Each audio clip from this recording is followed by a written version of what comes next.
What's up, y'all? This is the Roommate Investor back with another video. I wanted to debunk the myth of when you're dealing with rooming houses, student houses, or any type of shared houses, that the house has to be dirty or, you know, it's not being taken care of. So that right here is my highest performing asset and my highest performing rooming house. This home currently started with 4 bedrooms, but by following the principles that I teach, I was able to convert the garage into a fifth bedroom with the master suite and master shower. The way we're able to obtain high rents per bedroom in this house is we furnish the bedrooms Airbnb style. We give all the tenants all the amenities that they would need. By doing this, we only pay one time, but now we're able to have higher rents forever.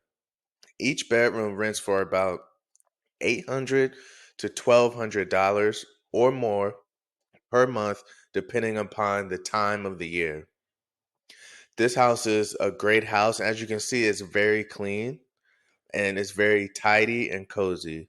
Everyone gets along in this house, and this house is a cash cow. If you want to learn more about how we're doing this or the strategies that you need to do in order to incorporate this in your business, how to obtain properties like this, and how to manage properties like this in order to get the maximum amount of dollar and the lowest amount of risk, just go ahead and follow or comment below and we'll take you along this journey.